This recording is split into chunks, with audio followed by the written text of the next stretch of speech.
Amém, queridos? Queridos, quero compartilhar uma palavra com vocês e eu coloquei como título dessa palavra: não pare. Não pare. Coloquei, Deus ministrou isso no meu coração, eu quero compartilhar com vocês. E eu e você, queridos, nós fomos chamados para andar por fé, amém? Eu e você fomos chamados para andar por fé, não pelo aquilo que vemos, mas pela fé que temos. E a fé, queridos, ela sempre nos faz avançar. A fé nunca nos deixa parados, queridos. A fé não nos para. A fé sempre vai fazer eu e você avançarmos, caminharmos, rompermos em fé. A fé não permite que eu e você vivamos na inércia. A fé sempre vai nos fazer dar um passo a mais, a caminhar um passo a mais. A fé nos permite romper barreiras. A fé não é igual à inércia, queridos. A fé é igual ao avanço. Nós estamos avançando. Ah, pastor, parece que tudo está parado. Querido, se você está caminhando por fé, tendo o seu devocional, o seu tempo com Deus, você está avançando e crescendo. A fé sempre nos leva ao avanço. Eu gostaria que você abrisse um texto comigo em Hebreus, no capítulo 10, do versículo 34 ao 39. Carta aos Hebreus, capítulo 10, versículo 34 ao 39. Aqui para você entender um pouquinho do contexto, queridos, os hebreus, os judeus que estavam se convertendo, eles estavam tendo muita dificuldade mesmo. Por quê? Porque eles estavam sendo perseguidos.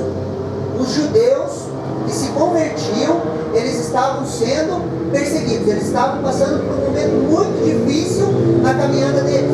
E o autor a Hebreus fala com eles a respeito desse tempo difícil.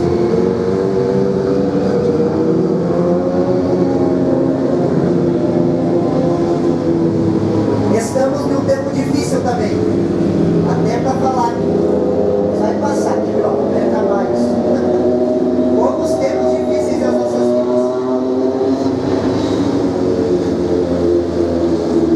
Vamos ler Hebreus capítulo 10, 34 ao 39. Então eles estavam passando por um momento de dificuldade, ok?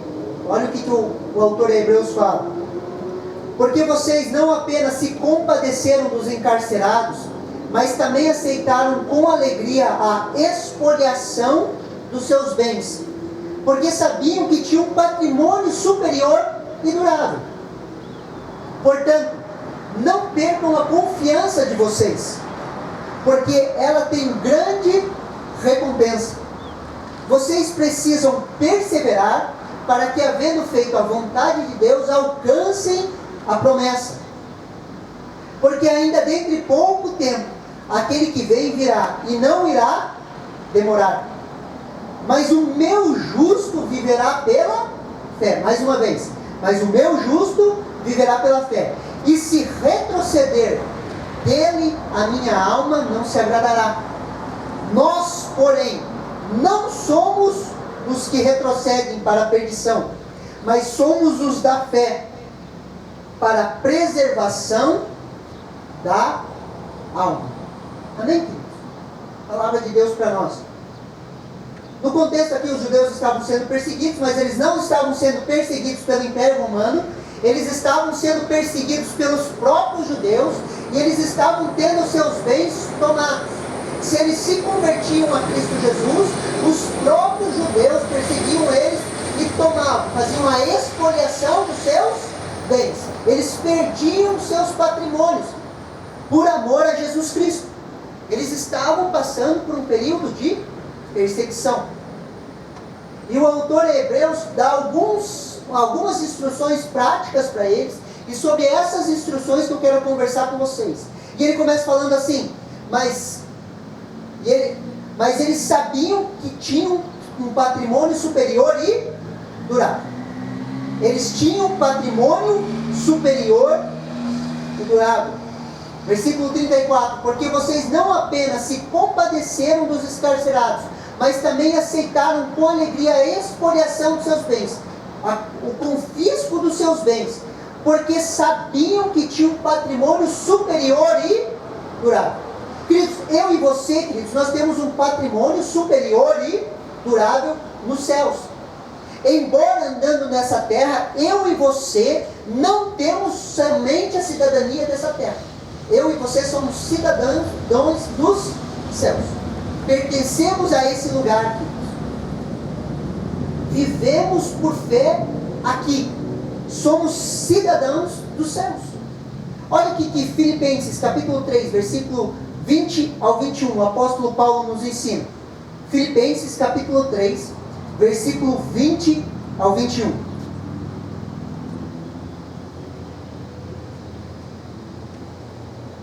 A palavra de Deus fala assim: pois a nossa pátria está nos céus, onde também aguardamos o Salvador e o Senhor Jesus Cristo, o qual, preste muita atenção, o qual transformará o nosso corpo de humilhação para ser igual ao corpo da sua glória, segundo a eficácia do poder que Ele tem de até subordinar a si todas as coisas. Todas as coisas. Eu e você, queridos, temos a cidadania celestial. Temos uma pátria que é dos céus.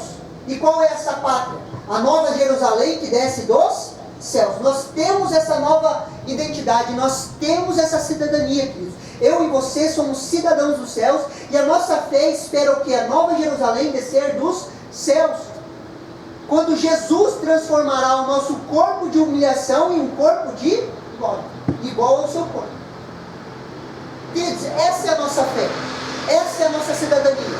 Esse é o anseio da nossa alma. Quando o nosso corpo vai ser transformado em um corpo glorificado, como o corpo de Jesus. Essa é a parte da nossa promessa, queridos. Por isso que eu e você não paramos. Nós avançamos em fé. Porque é nisso que nós cremos. Por isso, não temos satisfação total nessa era. Preste muita atenção aqui. Preste atenção aqui. Você não vai encontrar plena satisfação nesse tempo que nós vivemos. Essa ideia, queridos, que às vezes até mistura um pouquinho de pensamento de coaching com o evangelho, e às vezes a gente acha que a gente vai viver uma vida plena nas nossas emoções, no nosso corpo. Nós não vamos. Nós não vamos. Eu vou mostrar isso para vocês. Abram comigo em Romanos, capítulo 8, versículo do 20 ao 23. Romanos, capítulo 8, versículo 20 ao 23.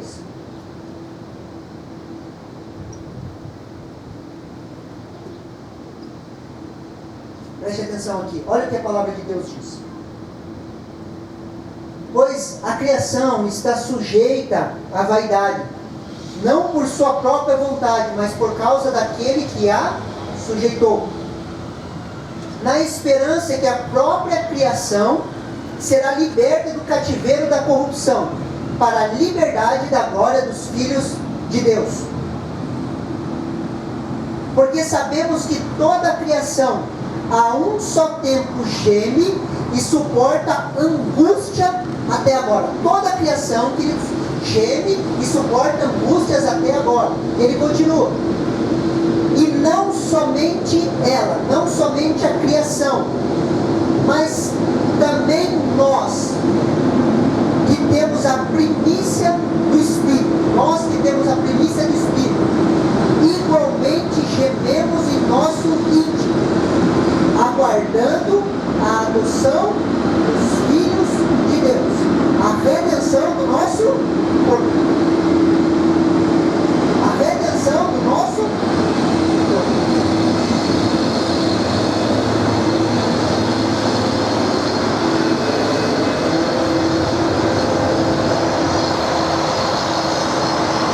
Preste atenção aqui. Nós que temos a primícia do Espírito Santo, nós que nascemos de novo, nós que recebemos o poder do Espírito Santo, nós que temos o Espírito Santo habitando em nós, gememos muitas vezes no nosso íntimo. Assim como toda a criação, assim como todas as coisas, elas gemem para buscar a liberdade dos filhos de Deus. Nós, como filhos de Deus, também gememos dentro de nós, muitas vezes angustiados e não sabendo por que estamos angustiados. nós gememos e suportamos angústia, enquanto aguardamos a adoção de filhos. O que é essa adoção de filhos? É a redenção do nosso corpo. A redenção ou a glorificação do nosso corpo. Enquanto habitamos nesse tabernáculo, nós vamos gemer. Porque nós aguardamos a redenção do nosso corpo. Nós aguardamos a glorificação do nosso corpo. Por isso que Paulo vai falar que o pecado habita no nosso corpo. Por isso que ele fala assim: rogo-vos, pois, irmãos, pelas misericórdias de Deus. Ele está falando assim: pelo amor de Deus, eu rogo a vocês que ofereçam o que? Os vossos corpos como sacrifício vivo, santo e agradável a Deus, que é o vosso culto racional. Enquanto habitamos nesse corpo, nós sofremos angústia. E muitas vezes nós nem sabemos por quê. Até o nosso corpo ser glorificado, queridos, vamos suportar angústias. E em tempos de angústias, queridos, eu quero te dizer uma palavra: não pare. Às vezes você está angustiado, você nem sabe por quê. Daí nós começamos a colocar paliativos. Nós estamos angustiados, esperando a redenção do nosso corpo, a adoção de filhos. Estamos angustiados, começamos a colocar paliativos. Ah, se eu tivesse mais dinheiro. Ah, se eu tivesse uma condição melhor. Ah, se eu tivesse isso. Ah, se eu tivesse aquilo. Ah, se eu fosse mais bonito. Ah, se eu fosse isso. Se eu fosse aquilo. Nós colocamos paliativos para tentar achar uma causa da nossa angústia. E a causa da nossa angústia é que eu e você esperamos a adoção de filhos, a redenção do nosso corpo. Você já percebeu quando você está angustiado e você pensa assim: ah, se eu trocasse de carro, ah, se eu tivesse isso, ah, se eu tivesse aquilo. E aí você vai lá, investe, troca de carro, passa alguns meses e fala: cara, não era isso, não funcionou. Ah, se eu tivesse uma esposa melhor, fosse essa mulher que tu me deste, Deus, guardado do teu lado. Ah, se eu tivesse um marido melhor, e vai, troca de marido, troca de esposa. Acontece. Ele vai ver que não era isso. Hoje as estatísticas no Brasil, preste atenção: 50% dos casamentos que acontecem no Brasil hoje, 50%, metade, gera divórcio. Dos divorciados que se casam de novo, 67% se divorciam. Depois do terceiro casamento, isso sobe para cima de 70%. Por quê? Porque às vezes até crentes, andando com Jesus, estão angustiados, não sabem porquê, acabam falando: ah, porque eu estou casado com essa pessoa, ah, porque eu estou em condições financeiras ruins, e começa a colocar um monte de paliativo. E nós precisamos entender que a angústia faz parte muitas vezes da nossa vida e da nossa caminhada. Insatisfação. Se você dizer que você está satisfeito no mundo que a gente vive, é impossível. Nós, como filhos de Deus, queridos, nós ansiamos por algo maior, por algo melhor, por algo menos injusto. Você não anseia por algo menos injusto? E nós precisamos entender isso, queridos. Em tempos de angústia, não pare, por favor, não pare. Continue caminhando por fé, por aquilo que você acredita, não por aquilo que você acha que precisa. Versículo 35 do texto de Hebreus, capítulo 10. Portanto, não percam a confiança. Queridos, nós podemos perder a confiança, mas, por favor, não percam a confiança de vocês, porque ela tem grande recompensa. Repete assim comigo: recompensa. Fala dentro do seu carro aí: recompensa. Queridos, existe uma recompensa para mim e para você. Existe um galardão, existe uma recompensa, e não tem nada de errado buscar uma recompensa. Vivemos e não paramos porque temos uma recompensa. Não é errado buscar a recompensa. Você já percebeu aqueles que trabalham com vendas, como eles não têm salário fixo? Por que as pessoas que trabalham com vendas, ele tem um salário fixo baixinho? Para quê? Para que ele ganhe comissão. Por quê? Porque as empresas de venda perceberam que sempre que há uma recompensa, há maior esforço. E não tem nada de errado com isso, queridos. Eu e você vivemos por recompensa, sim ou não?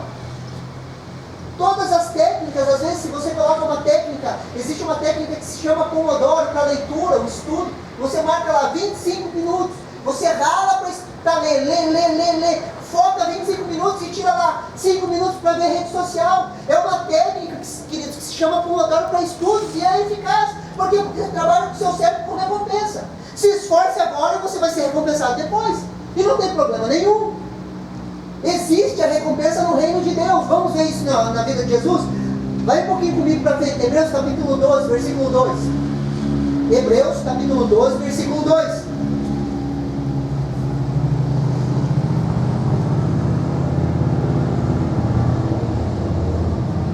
Olha o que a palavra de Deus fala. Olhando firmemente para o autor e consumador da nossa fé, Jesus. Está falando de Jesus. O qual, em troca da alegria que lhe estava proposta, suportou a cruz sem se importar com a vergonha, e agora estando assentado à direita do trono de Deus. O qual, em troca da alegria, Jesus tinha uma recompensa. Ele tinha uma alegria, e por isso, por causa dessa recompensa, ele suportou a cruz e a vergonha. Em troca da alegria proposta, ele suportou, queridos. Ele suportou pela alegria da salvação. Ele suportou a cruz. Olha o que Isaías 53, versículo 11 fala. Não precisa abrir, senão vai demorar, queridos. Eu vou ler aqui para vocês. Isaías 53, 11 fala assim. Ele verá, isso está falando de Jesus, ele verá o fruto do penoso trabalho da sua alma e ficará satisfeito. O meu servo, o justo, com seu conhecimento justificará muitos, porque as iniquidades dele levará sobre si. Isaías 53. Ele verá o fruto do seu penoso trabalho. E qual que é o fruto do penoso trabalho de Jesus? Eu e você. Eu e você, igreja. Somos frutos do penoso trabalho da cruz. Assim como Adão, queridos, dormiu e da sua costela saiu a sua esposa Eva, assim também Jesus crucificado, quando foi ferido no seu lado, dali nasce a igreja, a sua esposa, do seu lado. Assim como foi com o primeiro Adão, é com o segundo Adão. Segundo não, o último Adão, porque não vai haver outro Adão. Por isso, queridos, eu e você não paramos, caminhamos por fé. Existe uma recompensa para mim e para você. E deixa eu te falar uma coisa, essa recompensa, queridos, não é linear, não é igual para todo mundo. Muitos acham que o céu é socialista, queridos, e o céu não é socialista. O céu não é igualitário a todos, queridos. Não vai haver um socialismo nos céus, onde todos são iguais. Isso pode escandalizar alguns, mas é assim, queridos. Abram comigo em 1 Coríntios, capítulo 3, versículo do 13 ao 15.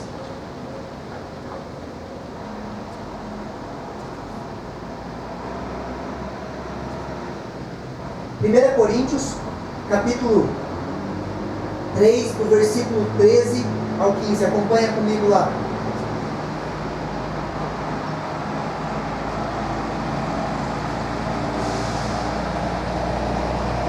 A palavra de Deus, ela fala assim: a obra de cada um se tornará manifesta, pois o dia a demonstrará, porque será revelada pelo fogo, e o fogo provará qual é a obra de cada um. Se aquilo que alguém edificou sobre o fundamento permanecer, esse receberá recompensa. Esse receberá o quê? Recompensa. Se a obra de alguém se queimar, esse sofrerá dano, porém ele mesmo será salvo, mas como? Que através do fogo. Queridos, um pouquinho antes, eu só resumi aqui para a gente pegar a parte mais importante do texto, mas você pode ler o capítulo 3 inteiro em casa de 1 Coríntios.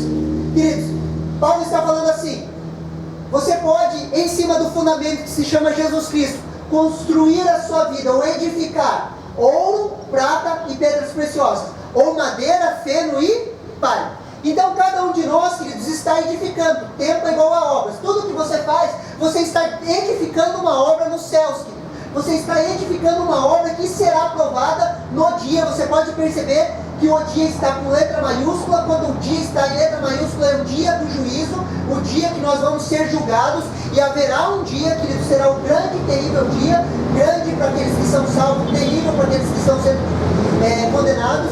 E esse dia, queridos, vai ser provada as nossas obras.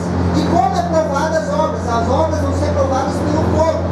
O fogo vai passar sobre as nossas obras, e aquilo que nós edificamos de madeira, feno, palha vai ser queimado. Vai ser queimado, consumido. Não vai gerar recompensa. Agora, pedras preciosas. Quando nós edificarmos ouro, prata e pedras preciosas, isso vai passar pela aprovação do fogo. E em cima das obras de ouro, prata e pedras preciosas, que nós vamos receber a nossa recompensa. Sabe aquela fofoca que você fez? Feno. Sabe aquele falar mal das pessoas? Feno. Sabe aquela falta de perdão? Agora, sabe aquela vez que você respondeu ao agir do Espírito Santo na sua vida e você abençoou uma pessoa? Ou que você ensinou a palavra de Deus? Pedras preciosas. E você vai edificando, vai ser consumido pelo fogo. E isso vai gerar uma recompensa. Pastor, se a pessoa fez só madeira, feno e palha, vai definir a salvação dela? Não, porque essas obras não definem salvação, mas elas definem como você vai viver a eternidade. Por isso que a recompensa não é linear. Vai ser recompensado segundo as suas obras.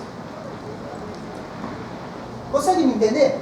Existe ou não existe uma recompensa? Existe, por isso não pare. Não pare de fazer o bem, queridos. O que eu mais tenho tratado, queridos, nos últimos dias com pessoas até maduras na fé, queridos, são frustrações com relação ao ministério e à igreja.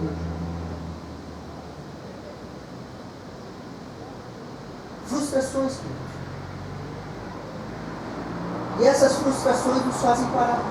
E quando nós paramos de produzir obras de ouro, prata e pedras preciosas. E nós estagnamos e não avançamos. Consegue entender que isso tem um peso para a eternidade? Hoje, em suas decisões, você está edificando para a eternidade. Você está edificando para a eternidade. O autor de Hebreus continua no versículo 37, do capítulo 10, e ele fala assim: porque ainda dentro de pouco tempo, aquele que vem virá, e não irá demorar. Queridos, isso é uma promessa valiosa. Essa é a nossa esperança. Ainda dentro de pouco tempo, aquele que vem virá. Jesus, ele vai voltar. Essa é uma promessa, ele vai voltar aqui. E ele vai voltar, queridos, não para destruir a terra. Preste muita atenção aqui. Jesus, ele não volta para destruir a terra. Ele volta para implantar o reino de Deus sobre a terra. Jesus, ele volta para implantar o seu reino físico. Abra comigo em Atos capítulo 1, versículo do 8 ao 11. Atos capítulo 1, versículo do 8 ao 11.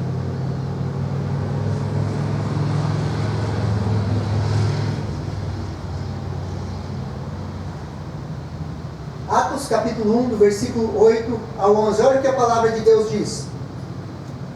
Palavras do Senhor Jesus. Mas vocês receberão poder ao descer sobre vocês o Espírito Santo, e serão minhas testemunhas, tanto em Jerusalém como em toda a Judéia e Samaria, até os confins da terra. Depois de ter dito isso, Jesus foi elevado às alturas, à vista deles, e uma nuvem encobriu os seus olhos. E estando eles com os olhos fixos aos céus, enquanto Jesus subia, eis que dois homens vestidos de branco se puseram ao lado deles e lhes disseram: homens galileus, por que vocês estão olhando para as alturas? esse Jesus que foi levado do meio de vocês para o céu, virá do modo como vocês viram subir. Virá do modo como vocês viram subir. Jesus, querido, subiu de forma corpórea, física, com o corpo glorificado. E da mesma maneira ele vai voltar de forma corpórea, física e com o corpo glorificado. Ele volta de forma física, queridos. É isso que nós esperamos. Jesus não é um fantasma. Como o pensamento gnóstico diz, o céu, queridos, não é um lugar onde fica um monte de fantasma voando, tocando harpa. Não é isso, queridos. Jesus volta de forma física para implantar o seu reino físico. Por isso que ele olha para Tomé e fala: toca nas minhas mãos. Um fantasma não tem carne e osso. Pode tocar no meu lado, pode tocar nas minhas feridas. Eu ressuscitei. E como ele subiu aos céus, ele vai voltar para implantar o seu reino físico nessa terra. Esse é o motivo para eu e você continuarmos avançando. Queridos, nós não vivemos para pagar boleto. Presta atenção aqui. Você não vive para pagar boleto. Você lembra na aula de ciências, na quarta série? Você nasce, cresce, reproduz, daí acréscimo meu, paga boleto e morre. Não é isso a vida, queridos. Nós estamos vivendo para implantar um reino, queridos. Quando nós estamos aqui, nós estamos implantando um reino. Quando nós pregamos a palavra, nós estamos implantando um reino, queridos. Preste atenção aqui. Nós vivemos um reino real, queridos. O reino de Deus é real. Por isso que nós não paramos, queridos. Por isso que nós implantamos o reino. Por isso que nós abrimos igreja. Por isso que nós pregamos a palavra. Porque o reino de Deus é real. Essa paixão pelo reino tem que vir nas nossas vidas. Olha a esperança do reino, queridos. Muito real para os dias de hoje. Abram comigo em Isaías, capítulo 32, do versículo 1 ao 8. Isaías, capítulo 32, queridos, versículo do 1 ao 8. Isaías é o evangelho do Antigo Testamento, queridos. Preste atenção nesse texto.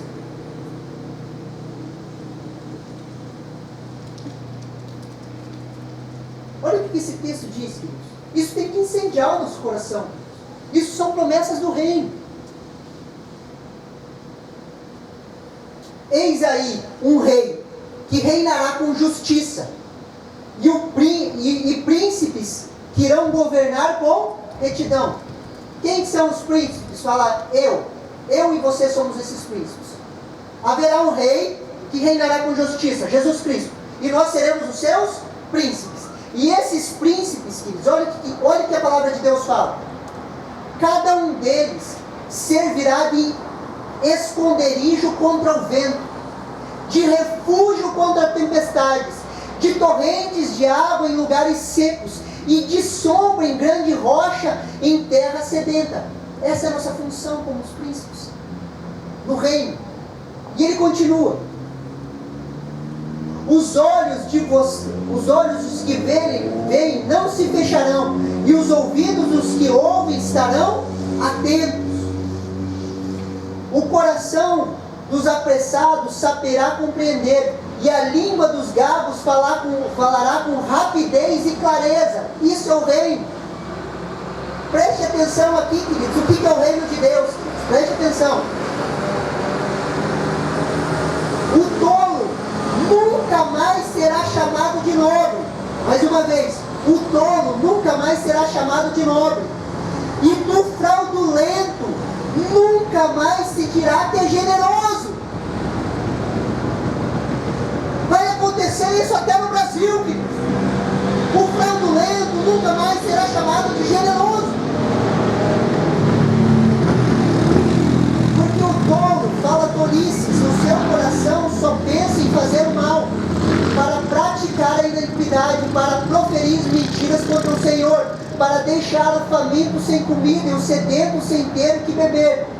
Quanto ao fraudulento, os seus projetos são maus. Ele planeja intrigas para, com palavras mentirosas, arruinar os necessitados, mesmo quando A causa dos nobres é justa, mas o nobre projeta coisas nobres e pela sua nobreza se mantém em pé. Queridos, esse é o reino de Deus. O tolo nunca vai ser tratado como nobre, queridos. O fraudulento, queridos, o corrupto nunca mais vai ser chamado de generoso. Essa é a esperança do reino de Deus. Por isso nós não paramos, nós continuamos avançando, projetando o reino, queridos. Essa é a nossa esperança. Seja feita a sua vontade aqui na terra como ela é nos céus. Por isso não paramos. Queridos, igreja não é uma programação, queridos. Igreja não é um culto, igreja não é só grupos familiares, igreja não é isso somente, queridos. Igreja é o pensamento apostólico. Eu e você somos apostólicos, somos implantadores de cultura. Estamos implantando a cultura do reino de Deus, preparando o caminho para a segunda volta do Senhor Jesus, quando Ele vai implantar em forma definitiva o seu reino sobre a face da terra. E haverá um rei que reinará com justiça, e seus príncipes governarão com ele. Somos agentes do reino. Consegue entender? Essa é a esperança do reino.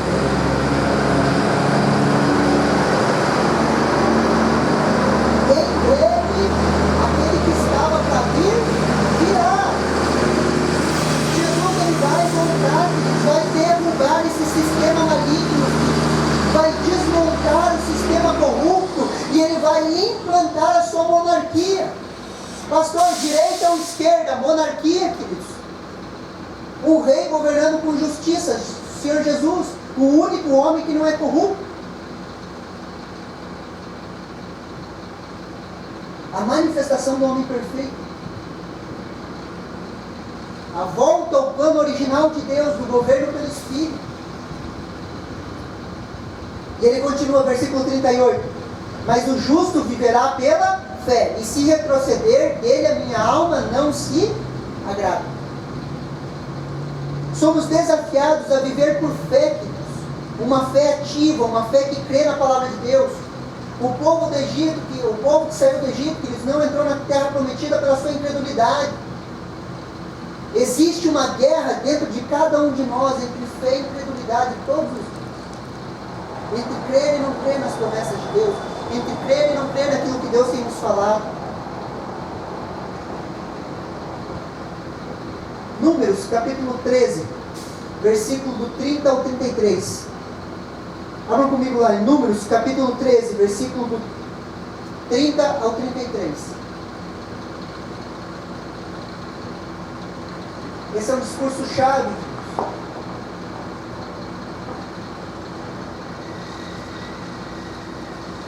Números, capítulo 13, versículo do 30 ao 33. A palavra de Deus fala assim: Então Caleb fez calar o povo diante de Moisés e disse: Vamos, subamos agora e tomamos posse da terra, porque nós somos perfeitamente capazes de fazer isso.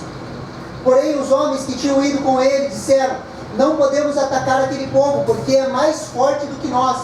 E diante dos filhos de Israel falaram mal da terra que haviam espiado, dizendo: A terra pela qual passamos para espiar é terra que devora os seus moradores. E todo o povo que vimos nela são homens de grande estatura.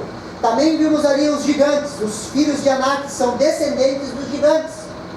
E éramos aos nossos próprios olhos como gafanhotos, assim também éramos aos olhos deles. Os israelitas, queridos, estavam às portas da promessa. Moisés envia 12 espias, queridos, para espiar a terra. 2 voltam com a palavra de fé e 10 voltam com a palavra de incredulidade. Eu e você precisamos acalar a voz dos 10. Quando nós falamos de fé e incredulidade, eu entendo que essa é a proporção. Muitas vezes 2 dentro de nós estão falando a voz da fé e os outros 10 estão falando a voz da incredulidade. Estão falando a voz das circunstâncias, daquilo que está, dos desafios, dos problemas e dos medos. Existiam gigantes, queridos? Sim ou não? Existiam. Existiam desafios? Sim ou não? Existiam. Existiam, queridos. Assim como na minha e na sua vida existem circunstâncias, dificuldades, lutas, batalhas internas existem. por circunstâncias, nós vivemos por fé. Eu e você vivemos pela fé. Vemos além das circunstâncias. Olha a voz de Caleb no versículo 30 aqui. Então Caleb fez calar o povo. Queridos, faça calar as vozes da sua mente. Então Caleb fez calar o povo diante de Moisés e disse: vamos, subamos agora, tomar posse da terra, porque somos perfeitamente capazes de fazer isso. Perfeitamente capazes de fazer isso. Eles eram perfeitamente capazes, por quê? Porque eles eram expert na arte da guerra? Não, queridos. Porque eles tinham experiência na guerra? Não. Eles eram um povo de escravo que andou no deserto, 400 anos de escravidão. Andaram no deserto, queridos, estavam à porta. Eles eram experientes em guerra? Não, queridos. Eles sabiam guerrear? Não. Sabiam fazer com os tijolos. Só que Caleb fala: vocês são perfeitos, nós somos perfeitamente capazes. Por quê? Porque era uma promessa de Deus para a vida deles. Hoje eu e você temos a promessa do reino, queridos. Somos perfeitamente capazes de implantar o reino de Deus sobre a face da terra. Somos perfeitamente capazes de discipular pessoas. Somos perfeitamente capazes de abrir igreja. Somos perfeitamente capazes de manifestar a vontade de Deus sobre essa terra. Por quê? Porque nós somos inteligentes? Porque nós somos eloquentes? Porque nós temos dinheiro? Não, queridos. Porque é uma promessa. Abrem comigo, esse é o último texto. Lucas capítulo 12, versículo 32. Esse texto eu gostaria que você grifasse na sua Bíblia. Essa é a promessa do reino. Lucas capítulo 12, versículo 32.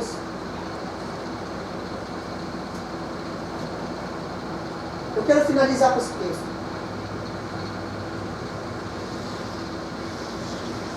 Olha que poderosa promessa. Isso é para mim, isso é para você. Não tenham medo. Mais uma vez, não tenham medo, ó pequenino rebanho, porque o Pai de vocês agradou em dar-lhes o seu reino. Não tenham medo, pequenino rebanho, porque o Pai de vocês se agradou de dar-lhes o reino. Quanto mais eu procuro estudo sobre o reino de Deus, queridos, mais eu me sinto incapaz.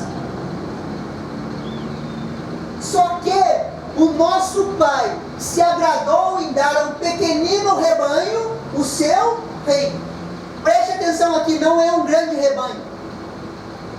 Não é um grande rebanho numeroso e poderoso. É um pequenino rebanho.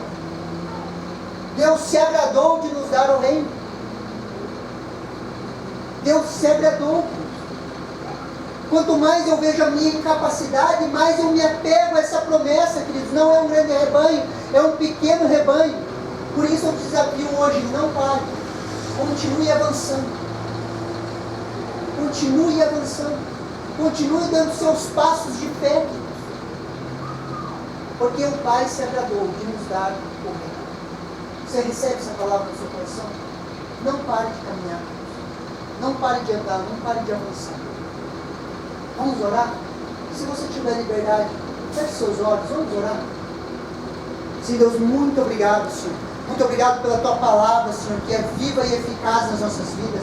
Muito obrigado porque nós podemos colocar o nosso coração diante do Senhor e ouvir a Sua voz que nos avança, Senhor, que nos leva a avançar, Pai. A Sua voz que fala dia a dia: não tenha medo, seja forte, seja corajoso. Eu libero essa palavra sobre a vida dos meus irmãos, Pai, que o nosso Pai, Ele se agradou de nos dar o reino, Senhor. Deus, nós somos apostólicos, nós somos influenciadores da cultura, nós somos aqueles que implantam o reino do Senhor sobre a face da terra, Deus. Deus, nós não vivemos uma vida sem propósito, uma vida à toa, uma vida para fazer uma carreira ou ganhar dinheiro. Nós vivemos uma vida, querido, Deus, voltado, Senhor, a implantar o Seu reino sobre a face da terra, porque um dia nós vamos nos encontrar, um dia o Senhor vai voltar, e um dia, Senhor, nós vamos prestar contas daquilo que fizemos sobre essa terra. Deus, que isso seja um motor que nos impulsiona, Senhor, que cada um de nós, Senhor, busque a recompensa do